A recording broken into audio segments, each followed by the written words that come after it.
Paz do Senhor, irmão, bom dia.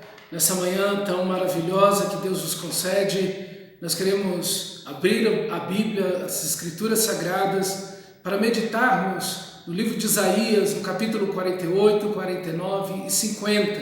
Então, por favor, abra a sua Bíblia, abra o seu caderno e vamos para esse texto extraordinário que está diante de nós. Do capítulo 40 em diante, Deus vai trazendo uma palavra de consolo e de graça ao seu povo, diante de toda a destruição, do capítulo 1 até o 39, de quedas recorrentes, tanto de Israel como das outras nações, mas falando especificamente de Israel, uma nação que voltou as costas para Deus, e Deus então vai levantando os seus profetas, vez tras vez, para arrancá-los dessa religiosidade vazia, hipócrita, mentirosa, em que eles adoram a Deus apenas de palavras, mas não de fato, não de coração. E então o profeta Isaías chama o povo, e a partir do capítulo 40, nós vamos ver Deus numa expressão de tanta bondade, de tanta graça, de tanta misericórdia, amando um povo que não o ama. E como vai dizer aqui o capítulo 48, no versículo 4, que Israel tem a sua cerviz, tem a sua obediência, tem o seu coração como se fosse um tendão de ferro. Um tendão é uma parte do nosso corpo extremamente rígida, forte e que suporta muito peso, muita carga, e os tendões, eles têm muita força, muita energia neles, e a força e a energia de Israel, como o texto vai dizer, é para ser extremamente rebelde ao senhorio do Senhor. Eles não querem que o Senhor governe sobre eles, reine sobre eles, eles não querem obedecer a palavra de Deus. E como vai dizer no versículo 8, Israel é rebelde, é transgressor, é pecador desde o ventre materno. Nós vemos a queda da nação de Israel, de cada israelita, mas não apenas deles, de todo ser humano. Todo ser humano está nessa condição de queda absoluta. Não voltaríamos para Deus, a não ser que Deus primeiro tocasse em nosso coração. É o Espírito de Deus que primeiro convence do pecado, da justiça e do juízo. Sem essa ação graciosa, misericordiosa do Espírito Santo, do próprio Deus sobre nós, sobre a nação de Israel, jamais nos voltaríamos para Deus, porque o salário do pecado, o resultado do pecado é a morte, é o afastamento completo de Deus, é a impossibilidade do retorno. É isso que Deus está falando para a nação de Israel aqui, que a nação de Israel é infiel por sua própria natureza rebelde. Deus sabia que Israel seria desleal com ele desde o início. Deus já havia dito isso lá para Moisés, por isso que ele faz aquele cântico mostrando que Israel seria em tudo rebelde ao Senhor e que jamais seria um povo que se voltaria de coração plenamente a Deus. Mas a graça de Deus se revela no amor de Deus por um povo completamente desviado, completamente perdido. E esse texto do capítulo 48, versículo 17, ele é belíssimo, irmãos.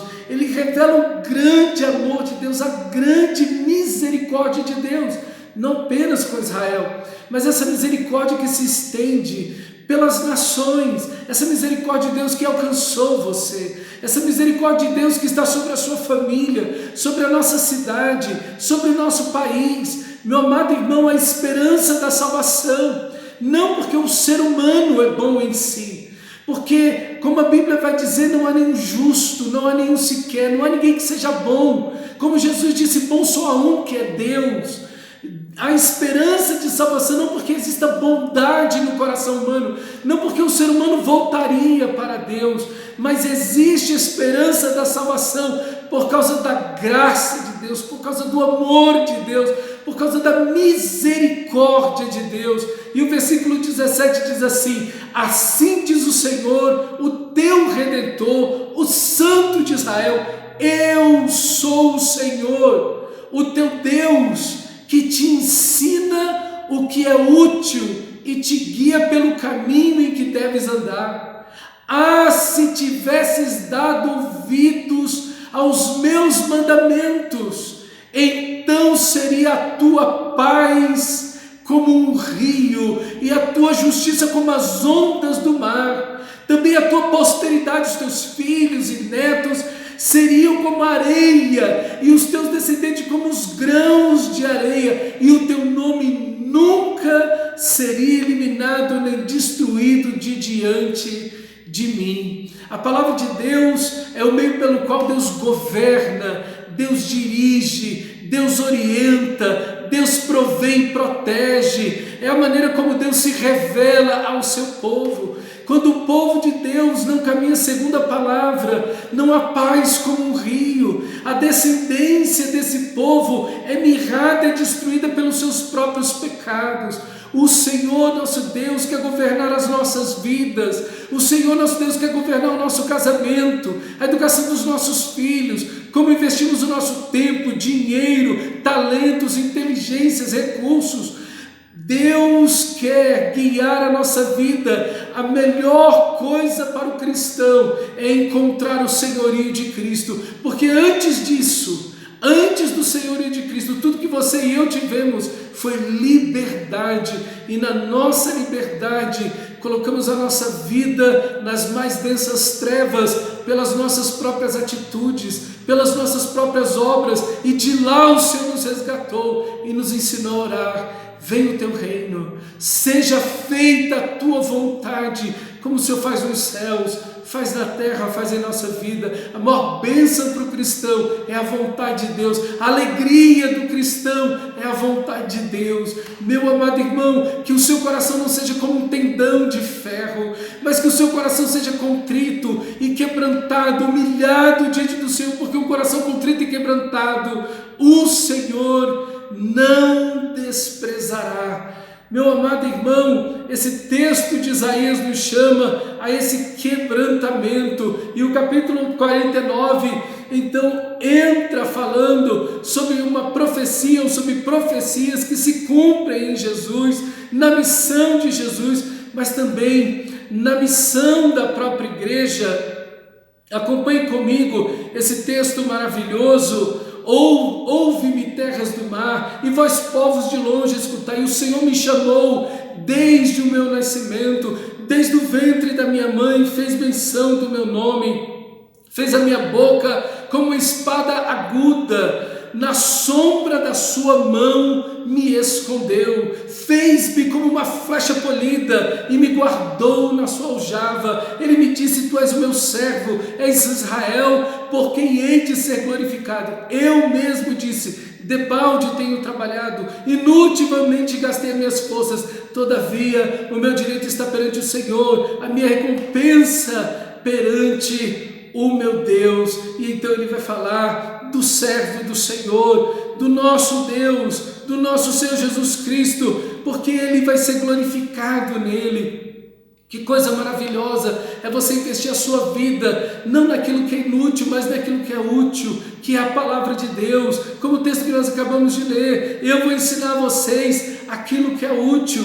E assim, meu irmão, como Deus guiou seu Filho Jesus, e como Jesus guiou sua vida para a glória do Pai, para obedecer o Pai Celestial, da mesma maneira, a igreja, você, meu irmão, cada cristão deve ser guiado pelo Espírito de Deus, deve viver para a glória de Deus, essa salvação de Deus, que é para todas as nações. O Filho de Deus, Jesus, ele está nessa direção, para que essa salvação se alastre para todas as nações, e essa deveria ser a direção da nação de Israel. Aí deveria estar o coração da nação de Israel. Aonde está o coração de Deus, aí também deve estar o meu e o seu coração.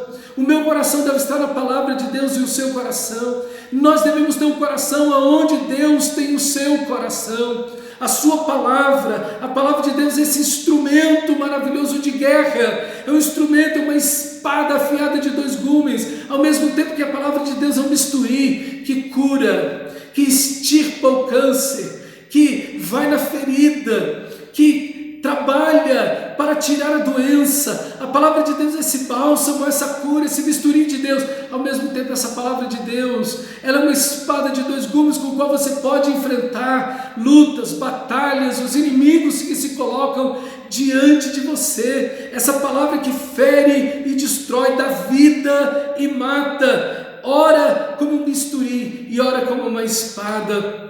Esse tempo da salvação chegou, e esse é o tempo da salvação. Esse é o momento em que a igreja deve pregar o evangelho, o momento de se fazer discípulos de todas as nações. O Messias veio, ele voltará na sua segunda vinda, e a igreja precisa estar com o seu coração, cada um de nós com o coração aonde ele está. Onde está o coração de Deus? Na pregação do evangelho, em amar as pessoas, em ser transbordante de boas obras, na oração, na intercessão, em favor da vida de pessoas. Porque o povo de Deus, irmão, é sempre um povo tirado do cativeiro. Às vezes a gente olha uma pessoa, um bêbado, um drogado, um adolescente, um jovem, às vezes vivendo uma vida tão complicada. Às vezes vemos pessoas tão perdidas, em pecados tão densos, e às vezes a gente olha e fala, mas não tem solução para essa pessoa. Não pense assim, meu irmão, segurando por essa pessoa, clame a Deus a favor dela, pregue o evangelho para ela, demonstre amor a essa pessoa, porque como o texto vai dizer no versículo 8, o povo de Deus é sempre um povo cativo, é sempre um povo que foi tirado do Egito, é sempre um povo que foi tirado, arrebatado do cativeiro, da fornalha de fogo, da Babilônia. É um povo que foi arrancado de alguma forma da destruição. Então não há limites para a salvação de Deus, não há limites para o amor de Deus, que ama o mais terrível pecador, que ama e liberta o maior de todos os pecadores.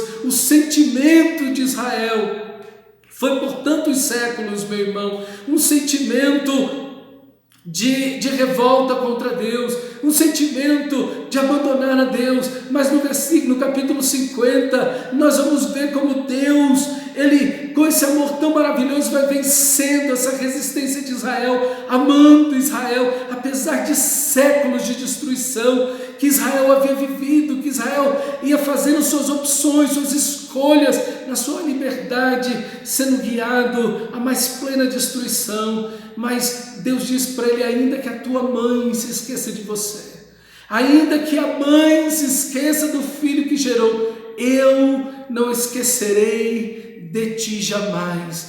Talvez o amor mais forte, mais terno, mais protetor, mais provedor, o amor primeiro na nossa vida é o amor da mãe. A maioria das pessoas teve essa experiência tão bonita, tão maravilhosa, e Deus coloca aqui o seu amor acima do amor das mães. O amor das mães tem limite. Nenhuma mãe ama perfeitamente seus filhos, ainda que os ame muito, mas todo ser humano tem o seu limite. O amor de Deus é ilimitado. Ainda que uma mãe esqueça do seu filho que gerou, ainda que a mãe esqueça do seu filho que deu à luz, o Senhor nosso Deus não esquecerá do seu povo. O Senhor nosso Deus não esquece de nós. Ele sabe como estamos, Ele sabe onde estamos. Assim também o amor de Deus está sobre o pecador ainda não salvo. Por isso, irmãos, Israel, que estava ao ponto da destruição, de ser extinto pelos seus próprios pecados, lá na Babilônia, Deus lhes dá esperança e diz que por causa da salvação em Cristo Jesus, do Messias, os seus filhos, os seus descendentes seriam como a multidão vinda de todas as nações.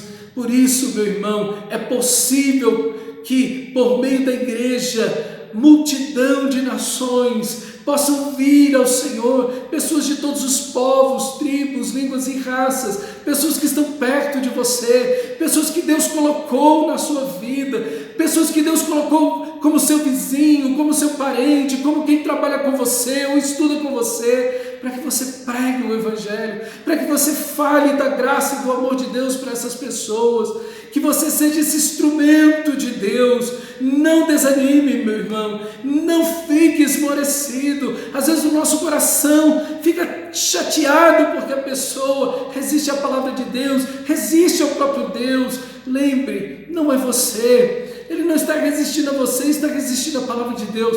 Continue em amor, em oração, na pregação da palavra. Faça como Isaías, olhe unicamente para o Messias, olhe unicamente para Jesus, o autor e consumador da nossa fé, e saiba que Ele está atuando em favor dessas pessoas, em favor da sua vida, para a salvação. Você, como instrumento da salvação de Deus, como instrumento do nosso Senhor Jesus, como instrumento do Espírito Santo, para pregar o Evangelho a toda criatura e ensinar essas pessoas a seguir, a amar e a glorificar a Cristo Jesus, o nosso Senhor. Que Deus te abençoe, que Deus use poderosamente a sua vida para a glória dele, meu irmão, em nome de Jesus.